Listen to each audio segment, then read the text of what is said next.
Hello to the world and to the kingdom citizens. I greet you in the precious holy name of Yeshua HaMashiach, Yeshua Messiah, who said in his word, John 8:32, and ye shall know the truth, and the truth shall make you free. Hi, I'm Dr. John Curry, Ambassador, Pan-African, and welcome to the embassy of the kingdom of heaven on earth. If you want to follow this podcast, please subscribe to JC Global Embassy TV1. Ring the bell, hit the thumbs up button. Today's message that we have for you today, I trust that you will enjoy it, and I trust that it will be eye-opening for you, that you can get a greater understanding of who you are as a Black person. It was my colleague, mentor, through videos and through notes and clips by the name of Dr. John Henry Clarke, along with Dr. Ivan Van Sotomayor, and along with Dr. Joseph Ben Yatin, and many, many others that I've listened to over the years pertaining to history, bringing centuries into a moment. And through their teaching and through their expertise of history, I have gleaned much, much more as I started my own journey as a Black historian. But I want to talk to you today pertaining to Black people in general. Black people in America are the loneliest nation away from home. We're the loneliest nation away from home. We really don't have any other group to really love us. We don't have any other group that really sincerely want to help us. And we should not be deceived by what's going on now with everybody's protesting us. As I said before, so say I now. We're not a weak people. We're a strong people, and we can really take care of ourselves, but we're not at home. And since we're not at home, the tendency is that the world is trying to kill us all over the world through sterilization and also through genocide of murdering us on the street. And everywhere we go, we seem to have struggles with everyone else on the planet. I believe that the world has been trained by white supremacists. Wherever there's Black, make sure you attack. Wherever there's Black, make sure you're attacked.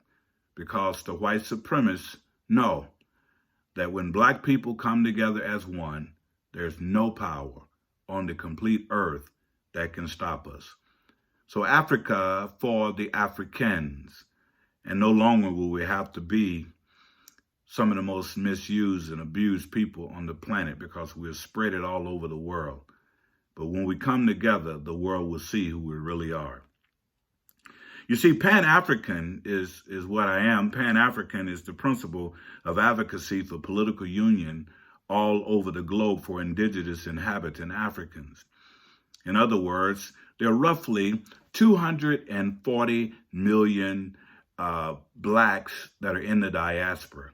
And you add that to 1.5 trillion or 1.5 billion people on the continent of Africa, and then you can get our number.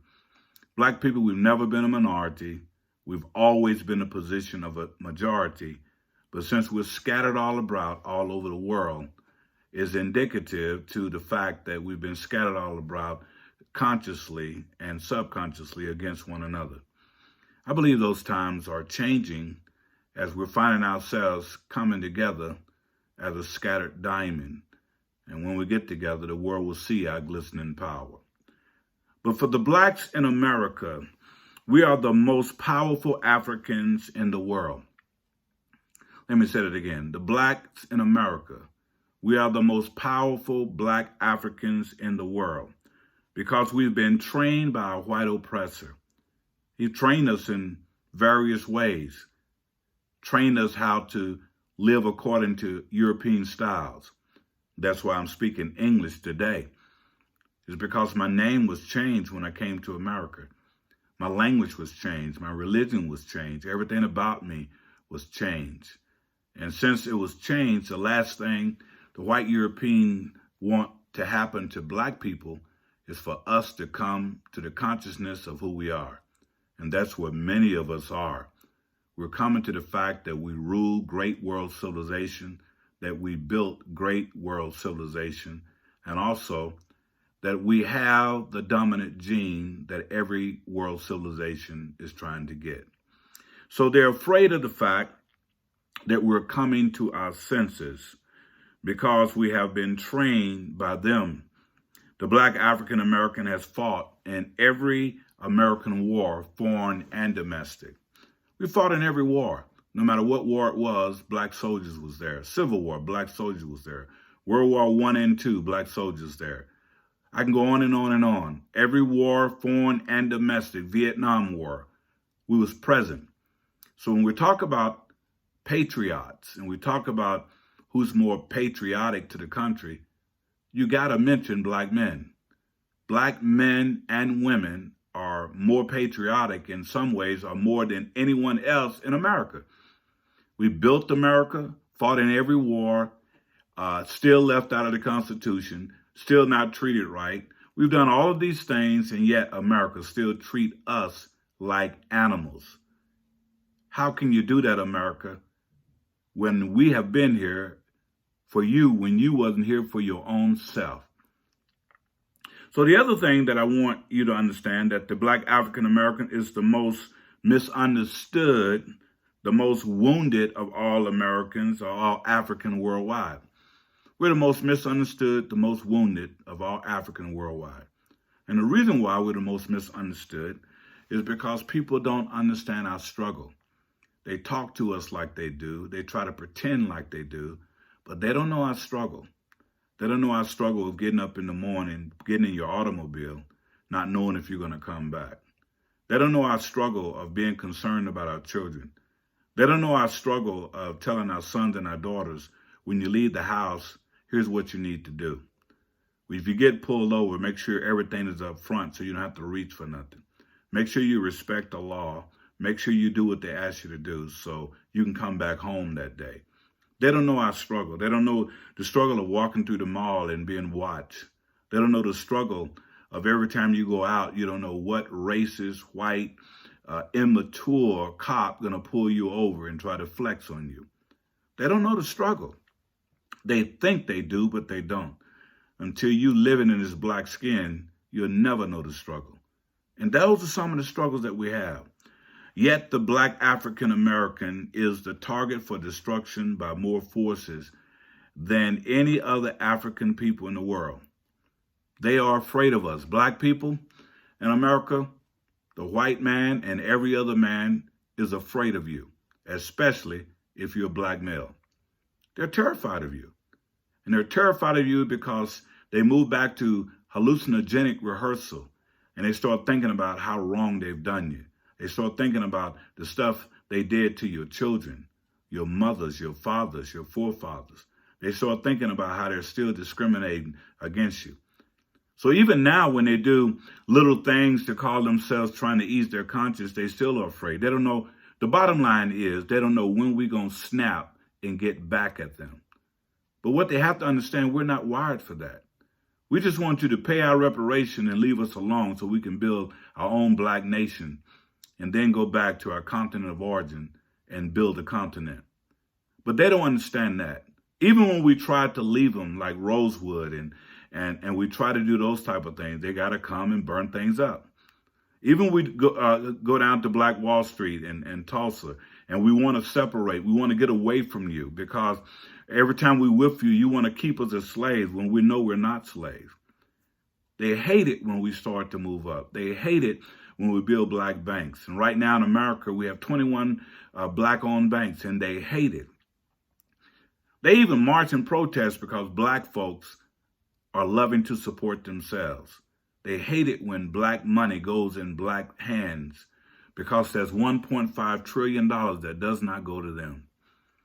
So black people, you are the most hated in America, and I would say even throughout the world. We're the most targeted group, that many other African people have never been as targeted as we are. We have a target on our back, being black African Americans in this country. He is the one, we as blacks, that the whole world wants to destroy. They want to kill us. You go to China, they're trying to kill us over there, even though they're trying to pretend like they're not. AIDS is the same way. They're trying to murder us everywhere. Everywhere we go, wherever there's black, he will be attacked. If black there will be discrimination. If black is on a continent, there will be racism. Wherever we go, all over the world, black will be attacked. The black African American is the most dangerous African on the face of the earth. And this is why they're attacking us, because they know we're dangerous. We're dangerous because we have been trained in modern warfare techniques. That's what I said. We've been trained in modern warfare techniques. We know some stuff. We know how to get in and how to get out. We know how to do guerrilla warfare. We know how to run bombs. We know how to fly. We know how to do nuclear weapons. We know some stuff. And they're terrified of us because we know some stuff. We've been trained in modern warfare techniques, and that's called combined operation. All of these black soldiers that's been in war, they know how to take care of themselves. They know how to fight.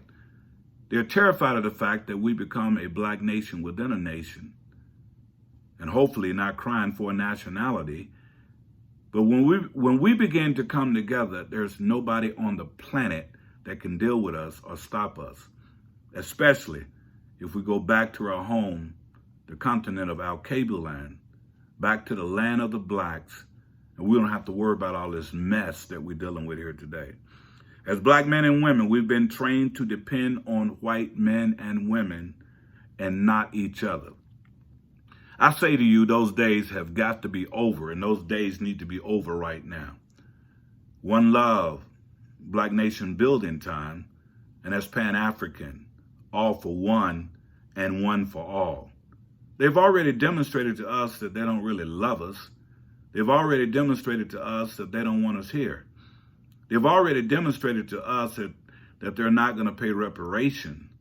And if they pay reparation and leave us alone, we can be a great nation within a nation and still have dual citizenship where we can go back and forth to Africa like Europeans do, going back and forth to Europe and Germany. What I want you to understand is that the black African American has never been given an illusion of this nation. America has never given us an illusion. America has always told us they have used us, abused us, and do not want us here. And some of us are just kind of surprised because President Donald J. Trump is saying it out loud.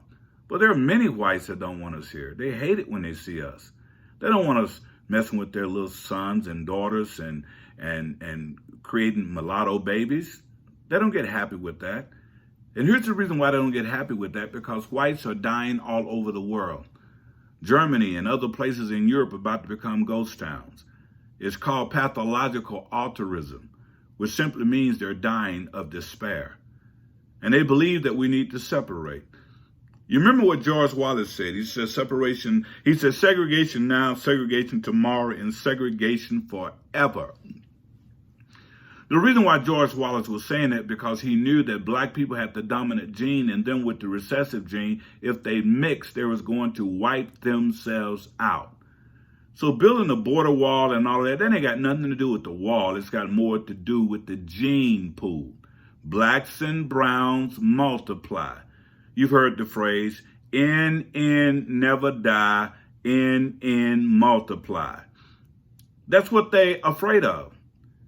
So it's not about the wall, it's about what you carry. It's what you carry that they're afraid of, and that's the dominant gene. So they made no illusion that they do not want us here. They made no illusion about it. It is fact that they don't want us here. And they've been trying to show us from the time after we built the nation, they've been trying to show us, well, you built it, it's time to go. But we didn't leave because you promised us 40 acres in the mirror that we didn't get. We didn't leave because we didn't have an OSHA liner of the Black Star by Marcus Garvey that could have taken some of us back. And yet we found the way to get to Monrovia, Liberia, and now that's basically a black United States. But we're still here, still haven't received reparation, still haven't received an apology, still haven't received anything from this nation but murder and mayhem. They're still trying to wipe us out. But we know that if God be for us, who can be against us? There's no race on the planet that can wipe black people out. And they might as well get used to that because God is on our side. So I say to you as I close this clip, Africa, truly for the Africans. Africa, truly for the Africans. Africa, truly for the Africans all over the world and throughout this diaspora of 240 million people. Maybe it's time to go back home. Africa for the Africans. Receive it and move. God bless. Till next time.